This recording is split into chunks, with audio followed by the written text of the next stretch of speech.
Praise the lord. ఈ దినము కొరకు సిద్ధపరచబడిన దేవుని వాక్యం చదువుకుందాం. శ్రద్ధగా ఆలకించగలరని మనవి. రూతు గ్రంథము 1వ అధ్యాయము 16వ వచనం చదువుదాం. అందుకు రూతు, నా వెంబడి రావద్దనియు నన్ను విడిచిపెట్టుమనియు నన్ను బ్రతిమాలుకొనవద్దు. నీవు వెళ్ళు చోటికే నేను వచ్చేదను, నీవు నివసించే చోటనే నేను నివసించేదను. నీ జనమే నా జనము, నీ దేవుడే నా దేవుడు. ప్రభునందు పిల్లరా, ముందుగా మీకు హృదయపూర్వక వందనములు తెలియజేస్తూ ఉన్నాను. ఇక్కడ రూతు యొక్క డెసిషన్, ఆ తీర్మానం ఉందో చూసారా? వండర్ఫుల్ అండి. వాస్తవంగా రూతు మోయాబీయురాలు, కానీ ఆమె పేరుతోనే గ్రంథం ఉంది, రూతు గ్రంథం. గొప్ప సంతోషకరమైన విషయమే. వాస్తవంగా ఇజ్రాయెల్ ధర్మశాస్త్రం ఏం చెప్తుందంటే మోయాబీయులను చేర్చుకోవద్దు అని చెప్పుద్ది.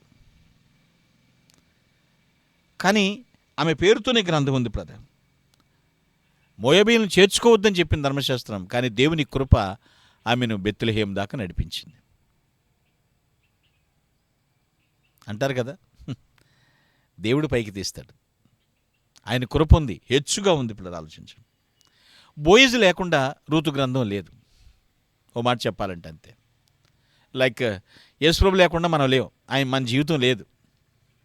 అది ఇంపార్టెంట్. ఈ పుస్తకంలో బోయజు, రూతు, ఓర్పా, నయోమి వీళ్ళు తీసుకున్న డెసిషన్స్ ఉన్నాయి చూసారా? ఆ నిర్ణయాలు మనకు గొప్ప హెచ్చరికలండి, గ్రేట్ వార్నింగ్స్ అవి మనకి. ఆ తీర్మానాలు మనకి గొప్ప హెచ్చరికలు అవి. ఎందుకంటే మనం తీసుకున్న నిర్ణయాన్ని బట్టే మన నిత్యత్వపు స్థానం ఆధారపడి ఉంటుంది, మన జీవితం ఆధారపడి ఉంటుంది. ఇప్పుడు ఆలోచించండి. ఆయన లేకపోతే, ప్రభు లేకపోతే మన జీవితానికి విలువ లేదు. డెసిషన్స్ గొప్పది. అందుకే రూతు గ్రంథాన్ని నిర్ణయాల గ్రంథం అని పిలుస్తారండి, తీర్మానాల గ్రంథం అని పిలుస్తారు రూతు గ్రంథాన్ని. ఎందుకంటే ఒక తీర్మానం లైఫ్ని అలా తీర్చిదిద్దిందంతే. ఆ డెసిషన్ ఎలాంటి డైరెక్షన్స్ ఇచ్చిందో చాలా గొప్ప విషయం. ఇప్పుడు ఆలోచించండి. ఆ రూతు తీసుకున్నటువంటి ఆ తీర్మానం ఆమెను చరిత్రలో నిలబెట్టేసిందంతే. మరి ఆమె తోటికోడలు ఉంది ఓర్ప, ఆమె తీసుకున్న నిర్ణయం చరిత్రలో లేకుండా చేసింది ఆవిడ్ని. రూత్ తీసుకున్న తీర్మానం చరిత్రలో ఒక స్థానంగా నిలబెట్టేసింది రూత్ని. బట్ ఓర్పా తీసుకునే తీర్మానం చరిత్రలో లేకుండా చేసేసింది ఆమె. సో అందుకనే మనం తీసుకునే spiritual decisions, the radical decisions అంటారు కొందరు, అవి చాలా ప్రాముఖ్యమైనవండి. మీరు అబ్జర్వ్ చేశారా? 4 అధ్యాయాలు ఉంటుంది. ఆ 4 అధ్యాయాల్లో ప్రారంభంలో రూతు గ్రంథం కరువుతో ప్రారంభమవుతుంది. చివరికి రూతు పుస్తకం ముగించేటప్పటికి పిల్లలు గ్రహించండి, బోయేజు రూతుల పెళ్ళి విందుతో ముగించబడుతుంది. కరువుతో ప్రారంభమైంది, ఎలా ముగించబడిందండి? పెళ్లి విందుతో ముగించబడింది. పిల్లలు 4 అధ్యాయాలు, ఒక్కొక్క అధ్యాయానికి ఒక మీనింగ్ కూడా రాసి పెడతాడు ఆ డెసిషన్స్ గురించి. మొదటి అధ్యాయం మీరు గ్రహించినట్లయితే రూతు బోయేజు ఊరైనటువంటి బెత్లెహేముకు చేరుకుంటుంది, బెత్లెహేములో ఉంటుంది. 2వ అధ్యాయానికి వచ్చేటప్పటికి బోయేజు పొలంలో ఉన్నట్లుగా చూస్తాం. 3వ అధ్యాయంకి వచ్చేటప్పటికి బోయేజు యొక్క కళ్ళములో ఉంటుంది. 4వ అధ్యాయంకి వచ్చేటప్పటికి రూతు బోయేజు ఇంట్లో భారీగా వచ్చేసి ఉంటుంది. గ్రామంలోకి వచ్చింది, పొలంలోకి వచ్చింది, కళ్ళంలోకి వచ్చింది, తర్వాత బోయేజు ఇంట్లోకి వెళ్ళిపోయింది. ఆ తీర్మానం ఎలా నడిపించింది చూడండి. నీ దేవుడే నా దేవుడు, నీ జనమే నా జనము, నువ్వెక్కడో నేనక్కడ. ఒక అత్తగారికి కోడలు చేసిన తీర్మానం చూడండి. ఓర్ప అలా చేయలేదు, ఓర్పు లేదు, వెళ్ళిపోయింది.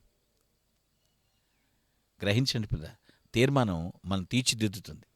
మనం తిరుగులేని తీర్మానం చేయాలి, దేవుని కొరకు తీర్మానం చేయాలి. ఆలోచించండి. ఈ రోజుల్లో మనం చేసుకుంటున్న తీర్మానాలు పరిశుద్ధాత్మ చేత ప్రేరేపించబడినట్టు ఉండాలి. ఆవేశంలో డెసిషన్ తీసుకుంటాం కాదు. ఆవేశంలో తీసుకున్న డెసిషన్ అనర్థాలకు దారితీస్తుంది, ఆత్మహత్యలకు దారితీస్తుంది. పరిశుద్ధాత్మ ప్రేరేపణ చేత తీసుకోవాలి. పరమ బోయేజు అయినటువంటి యేసుక్రీస్తు ఆయన యొక్క హృదయాన్ని మనం సంతోషపరిచేటట్లు ఉండాలి మన తీర్మానాలు. జరిగింది అదే పిల్లలు ఆలోచన. అంతేకాదు, వడినటువంటి యేసు వధువుని తీసుకెళ్ళడం రాబోతున్నాడు వరుడుగా.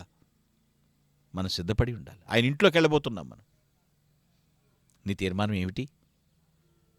వాక్యాన్ని సరిగా నువ్వు చదువుకున్నప్పుడు ఆలోచించండి. నయోమి జీవితం చూడండి, మనకు మంచి మాదిరి.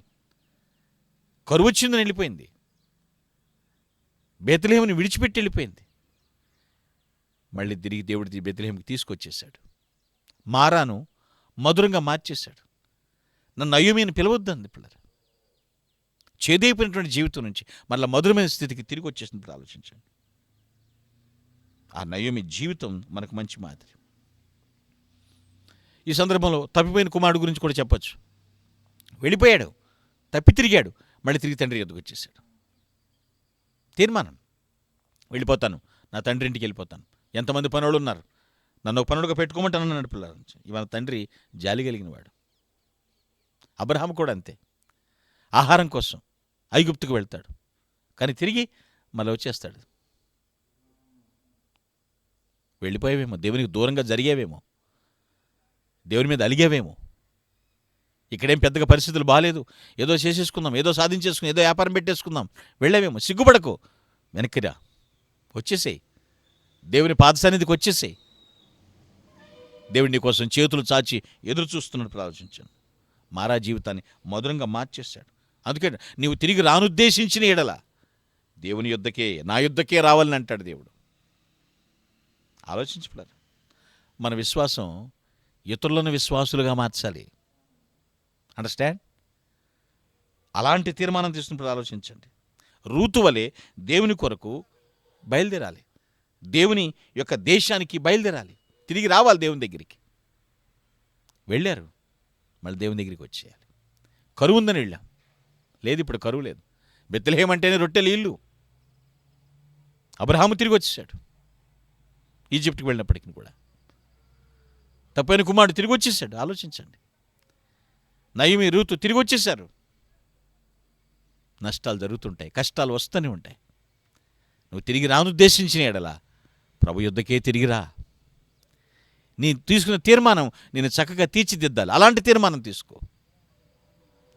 చక్కని తీర్మానములతో ప్రభు సన్నిధిలో ప్రణమిల్లుదుముగాక. Amen. Please all of close your eyes. Let us pray. మహోన్నతుడైన మా తండ్రి, నిర్ణయాలు తీసుకునే విషయంలో మాతో మాట్లాడావు. మా నిర్ణయమే మాకు నెమ్మదినిస్తుంది, మా నిర్ణయమే మాకు నిబ్బరాన్ని ఇస్తుందని చెప్పావు. మాకెక్కడ నెమ్మది లేదు, నీ పాద సన్నిధి దగ్గర నెమ్మది ఉంది ప్రభువా తండ్రి.